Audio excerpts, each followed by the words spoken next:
నమస్తే, welcome to మెకా9 TV. రక్తం నీరు ఒకేసారి ప్రవహించలేవు. ఈ ఒక్క డైలాగ్ తోనే ఇండియా తన స్టాండ్ ఏంటో ప్రపంచానికి తేల్చి చెప్పేస్తుంది.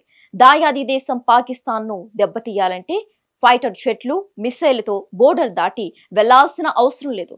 మన చేతిలో ఉన్న వాటర్ కంట్రోల్ స్విచ్ ఆఫ్ చేస్తే చాలు, పాకిస్తాన్ మొత్తం ఎడారిగా మారిపోతోంది. సరిగ్గా ఇండియా అదే వాటర్ బ్రహ్మాస్త్రాన్ని ప్రయోగించి పాకిస్తాన్ కు ముచ్చమటలు పట్టిస్తోంది. పాకిస్తాన్ జీవనాడి అయిన సింధు జలాల ఒప్పందాన్ని ఇండియా నిలిపివేసి సరిగ్గా ఏడాది పూర్తయింది. జమ్మూ కాశ్మీర్లోని పెహల్గాంలో జరిగిన దారుణమైన ఉగ్రదాడి తర్వాత ఇండియా ఇచ్చిన మాస్టర్ స్ట్రోక్ కు పాక్ మైండ్ బ్లాక్ అయింది.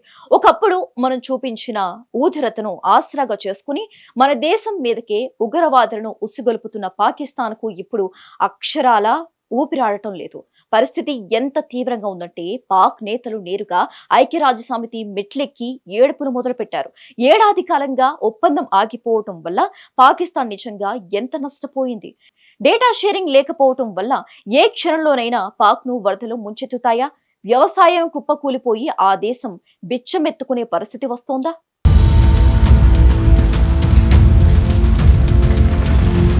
సింధు నది, దాని ఉపనదులైన జీలం, చినాబ్ నదులు పాకిస్తాన్ కు ప్రాణధారం. 1960లో వరల్డ్ బ్యాంక్ మధ్యవర్తిత్వంతో జరిగిన ఒప్పందం ప్రకారం ఇండియా తన వాటా పోను పశ్చిమ నదుల నీటిని పాకిస్తాన్ కు వదిలేసింది. అది ఇండియా చూపించిన పెద్ద మనసు. అంటే ఈ ఒప్పందం ప్రకారం 6 నదులను 2 దేశాలకు పంచారు. తూర్పు నదులైన రావి, బియాస్, సట్లెజ్ నదులపై ఇండియాకు పూర్తి హక్కులు రాగా, పశ్చిమ నదులైన సింధు, జీలం, చినాబ్ నదుల నీటిని పాకిస్తాన్ కు వదిలేశారు. దీనికోసం ఇరు దేశాల అధికారులతో ఒక శాశ్వత కమిషన్ ఏర్పాటు చేసి ప్రతి సంవత్సరం నదుల ప్రవాహం, డామ్ల వివరాలను మార్పిడి చేసుకునేవాళ్లు. ఎన్ని యుద్ధాలు జరిగినా ఈ ఒప్పందం 6 దశాబ్దాల పాటు కొనసాగింది. అయితే ఈ 60 ఏళ్లలో పాకిస్తాన్ ఇండియాకు వచ్చింది ఏంటి?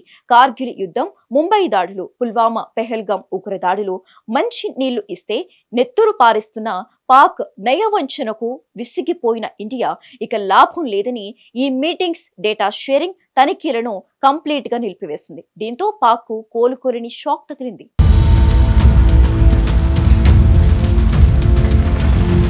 ఈ ఒప్పందం ఆగిపోవటం వల్ల పాకిస్తాన్ కు తక్షణమే వచ్చిన నష్టం ఏంటని మీరు అడగవచ్చు. ఇక్కడే ఉంది ఇండియా వేసిన అసలు స్కెచ్. ఒప్పందం ప్రకారం ఇండియా తన భూభాగంలో ప్రవేశించే ఈ నదులపై ప్రాజెక్టులు నిర్మించుకోవచ్చు. దానికి తగ్గట్లుగానే జమ్మూ కాశ్మీర్ లో బల్గిహర్, కిషన్ గంగా లాంటి భారీ డాములను ఇండియా నిర్మించింది. గతంలో వీటి డేటా పాక్ కు తెలిసేది. కానీ ఇప్పుడు ఇండియా కంప్లీట్ గా డేటా షేరింగ్ బంద్ చేసింది.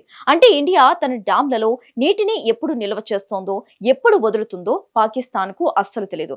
ఒకవేళ వానాకాలంలో ఇండియా డామ్లు నిండిపోయి ఒకేసారి నీరు వదిలితే పాకిస్తాన్ లో ఊళ్లకు ఊళ్ళు వరదల్లో కొట్టుకుపోతాయి. అదే వేసవి కాలంలో ఇండియా నీటిని ఆపేస్తే పాక్ లో చుక్క నీరు కూడా దొరకదు.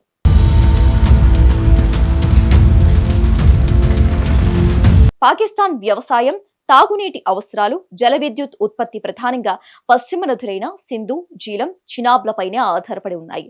ఈ నదుల నుంచి నీటి ప్రవాహానికి అంతరాయం ఏర్పడితే లేదా తగ్గితే పాక్ లో తీవ్ర నీటి ఎద్దడి ఏర్పడుతోంది. ఇది దేశ ఆహార భద్రతకు, ప్రజల జీవనోపాధికి పెను ముప్పుగా మారుతోంది.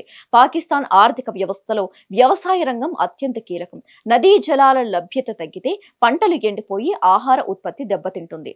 అలాగే జల విద్యుత్ ఉత్పత్తికి ఆటంకం కలిగి విద్యుత్ కొరత ఏర్పడుతోంది. ఇవన్నీ కలిసి పాక్ ఆర్థిక వ్యవస్థను తీవ్ర సంక్షోభానికి నెట్టే ప్రమాదం ఉంది.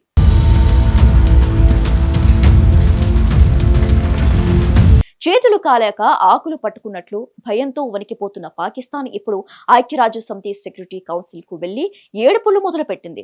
ఈ సింధు జలాల ఆపరేషన్ వల్ల ప్రాంతీయ భద్రత దెబ్బతింటుందని, మానవతా సంక్షోభం వస్తుందని గగ్గోలు పెడుతోంది. అయితే ద్వైపాక్షిక ఒప్పందాల విషయంలో ఐక్యరాజ్య సమితి పెద్దగా చేయగలిగిందేమీ లేదు. అయితే పాక్ మాత్రం ఇప్పుడు international court of justice, European union, America ద్వారా ఇండియాపై ప్రెజర్ తీసుకురావాలని విశ్వ ప్రయత్నాలు చేస్తోంది. ఒకవైపు ఆర్థిక సంక్షోభంతో బిచ్చమెత్తుకుంటున్న పాకిస్తాన్ కు ఇప్పుడు ఈ వాటర్ వార్ చావు దెబ్బ లాంటిది. ఉగ్రవాదానికి ఫుల్ స్టాప్ పెట్టకపోతే ఇండియా ఆయుధాలు కూడా వాడకుండా కేవలం నీటి చుక్కలతోనే మట్టుబెట్టుతోందని ఈ చర్యతో స్పష్టమవుతోంది.